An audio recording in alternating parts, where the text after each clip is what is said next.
नमस्कार छात्र। मैं अध्यापिका शालिनी पवार।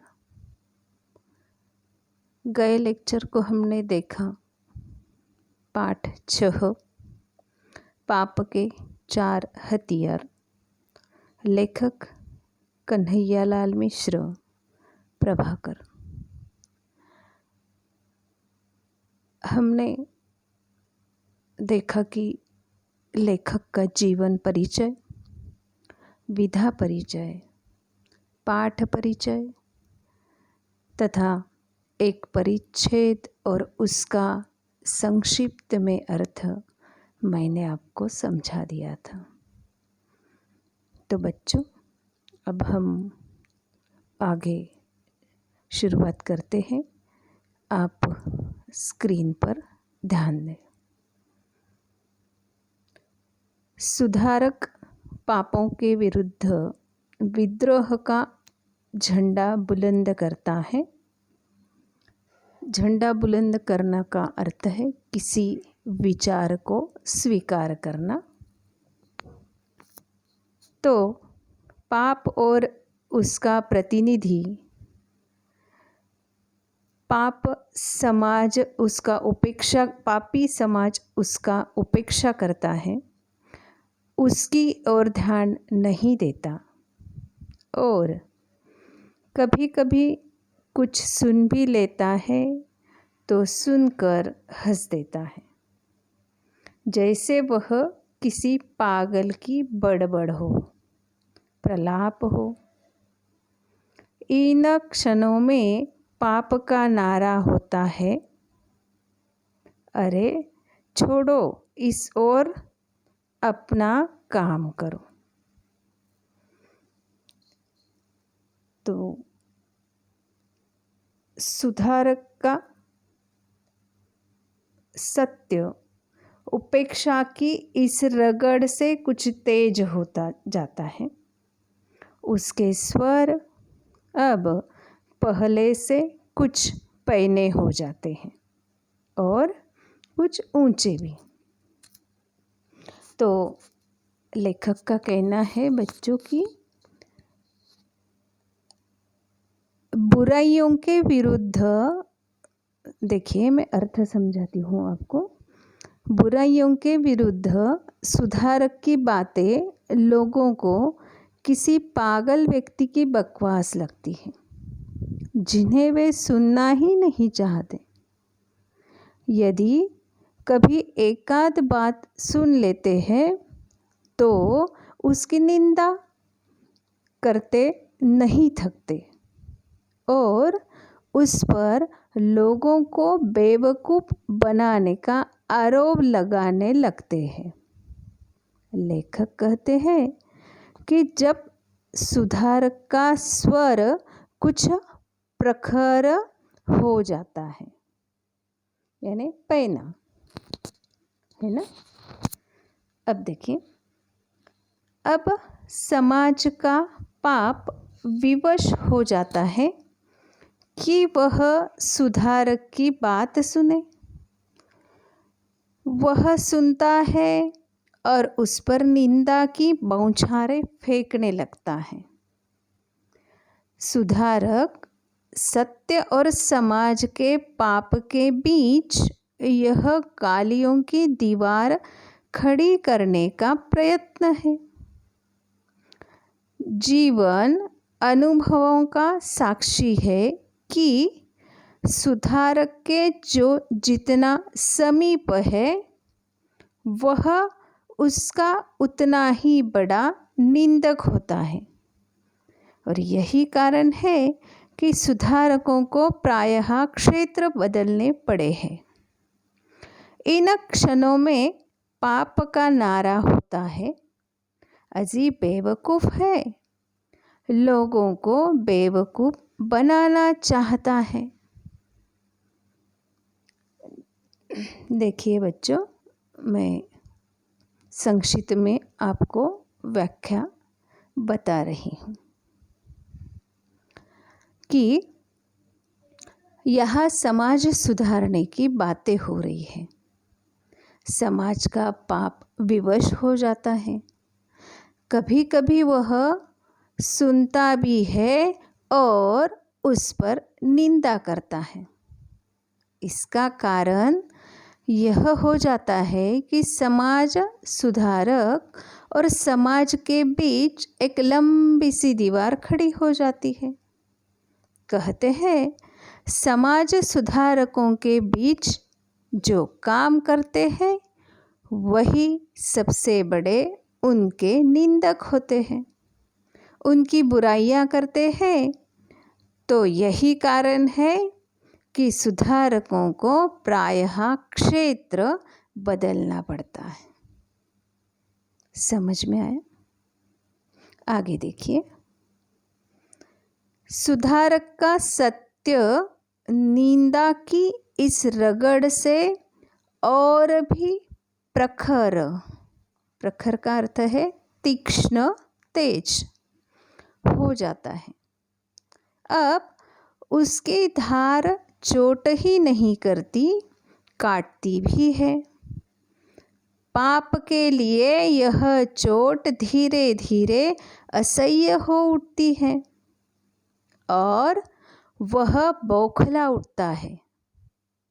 अब यह अपने सबसे तेज शस्त्र को हाथ में लेता है और यह शस्त्र है हत्या।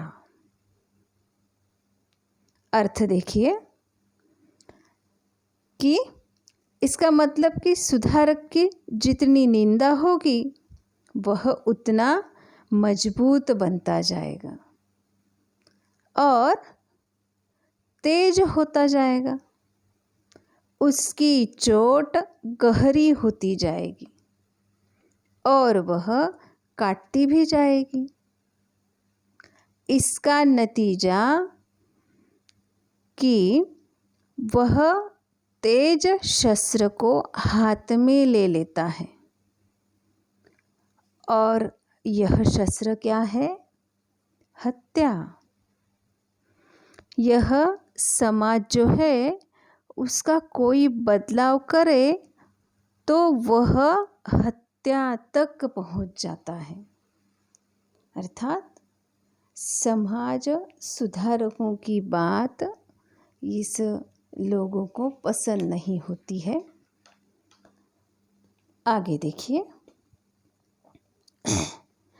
सुकरात के लिए यह जहर का प्याला है तो ईसा के लिए सूली, दयानंद के लिए यह पीसा कांच है।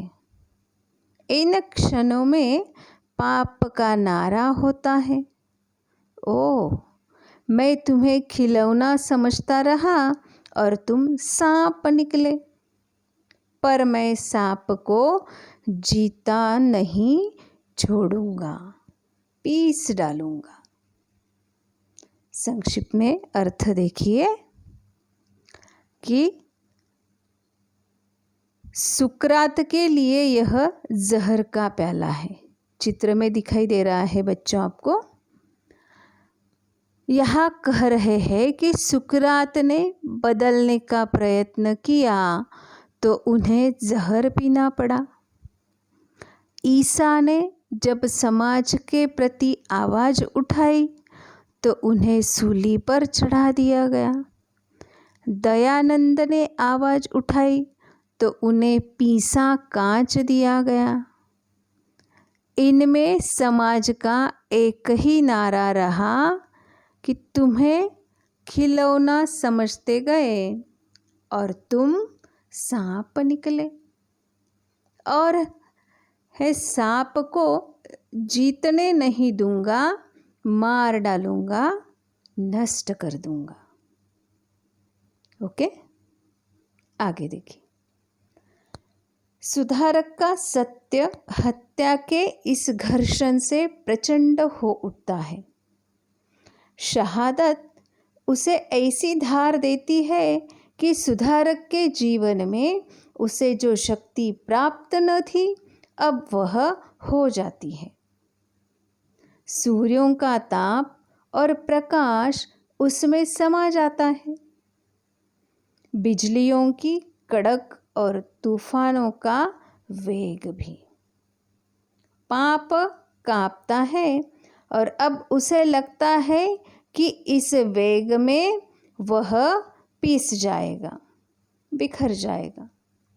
अपना ब्रह्मास्त्र तोलता है और तोलकर सत्य पर फेंकता है। यह ब्रह्मास्त्र है श्रद्धा।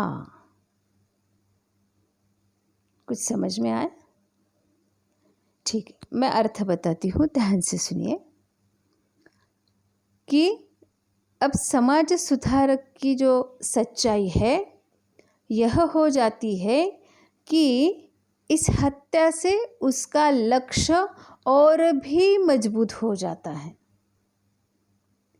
कहते हैं कि जीवन में जो शक्तियाँ प्राप्त हुई है उन्हें और भी मजबूत कर लेता है। सूर्य का ताप और प्रकाश उसमें समा जाता है। बिजलियों की कड़क और तूफानों का वेग भी।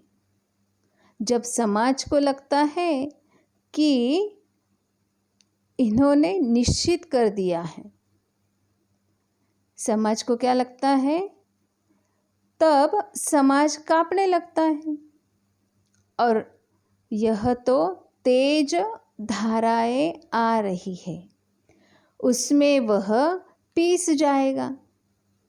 क्या लगता है समाज को कि यह तेज धाराएं है और इसमें हम पीसने वाले हैं, बिखर जाएंगे। तब वह एक शस्त्र को तोलता है और वह शस्त्र है श्रद्धा। समाज सुधारकों की पूजा करने लगता है। ठीक है, आगे देखते हैं। इन क्षणों में पाप का नारा होता है, सत्य की जय, सुधारक की जय। अब वह सुधारक करने लगता है चरण वंदना और उसके सत्य की महिमा का गान और बखान। सुधारक होता है करुणाशील और उसका सत्य सरल विश्वासी।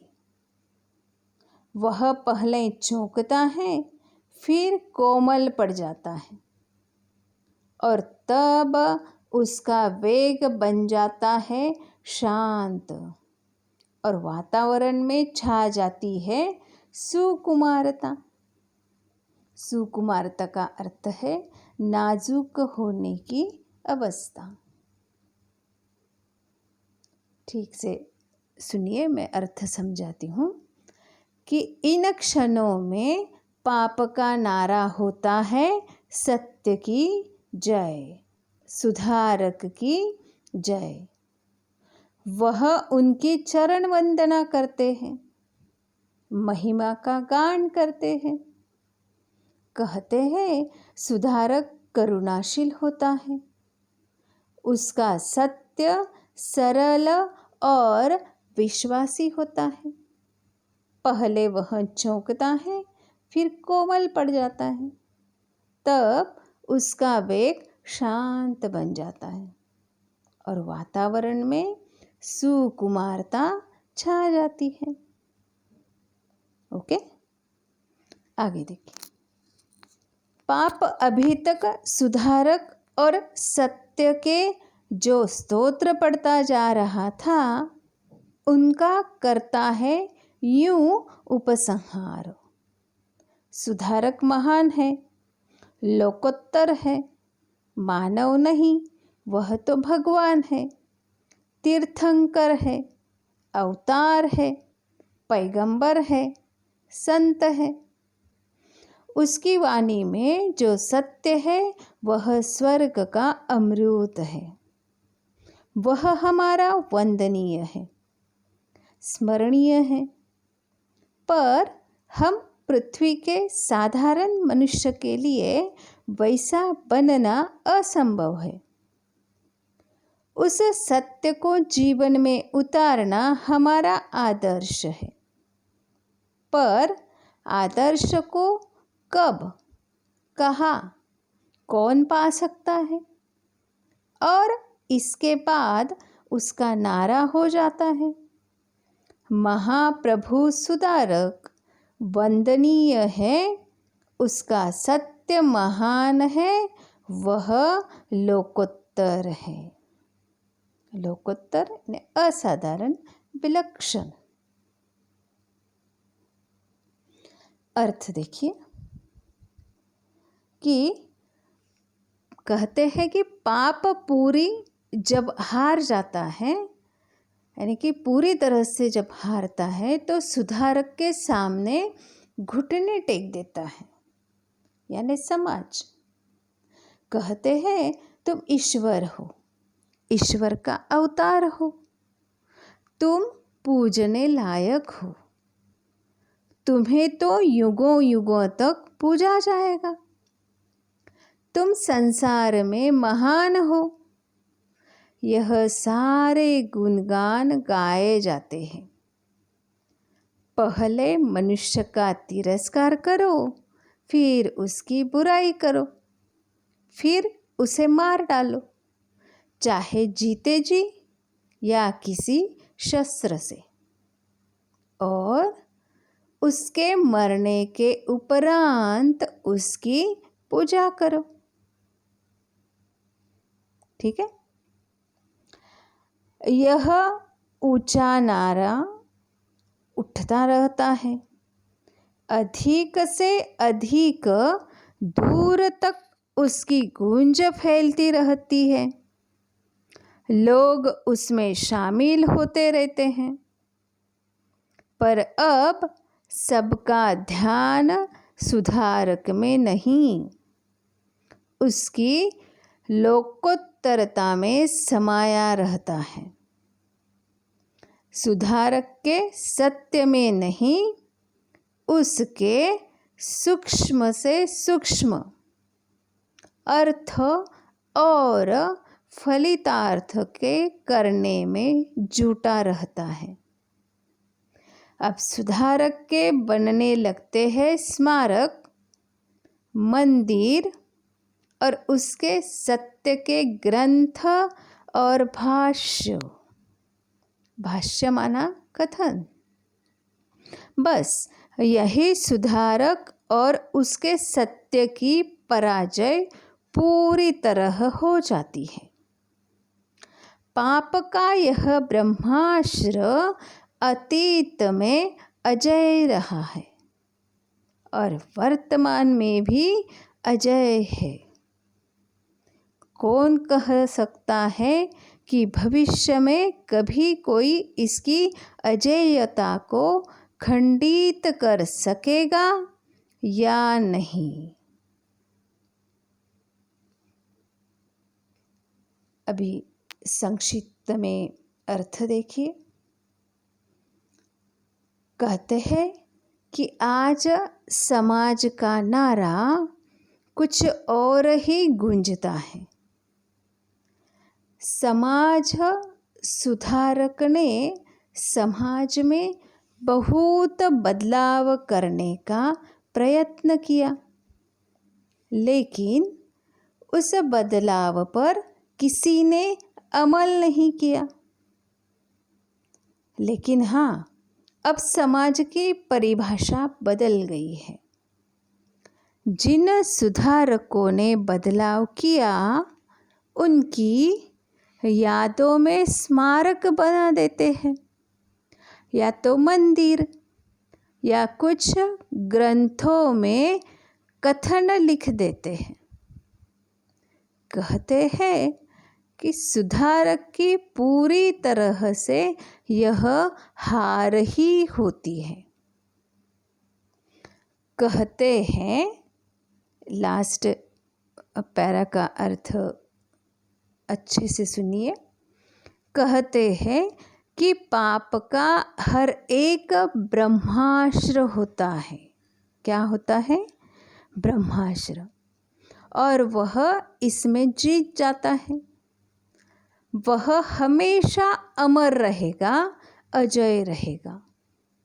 वह वर्तमान भी वही रहेगा और कौन कहता है आने वाले भविष्य में भी कोई सुधार नहीं सकता, यानी कि वह अटल रहेगा। किसी की मजाल है वह खंडित हो सके। यही अर्थ लेखक कन्हैयालाल मिश्र जी कहते हैं। वैसे तो गद्य काफ़ी छोटा था, लगभग पूरे गद्य के ऊपर का स्वाध्याय हमारा बाकी है, तो स्वाध्याय ज़रा बड़ा होने के कारण हम अगले लेक्चर में उसे कंप्लीट करेंगे। गद्य मैंने आपको अच्छी तरह से अर्थ सहित समझाया है, आप उसे पढ़िए। अगर आपको कुछ कठिन लग रहा है पूछिए। उम्मीद करती हूँ पहले जो स्वाध्याय मैंने आपको दिए थे वो सब आपने कंप्लीट किए हैं, और अगला स्वाध्याय हम नेक्स्ट वीडियोज़ में देखने वाले हैं। तो मैं अध्यापक शालिनी पवार आपसे अलविदा लेती हूँ। जय महाराष्ट्र, जय भारत। स्वस्थ रहे, मस्त रहे।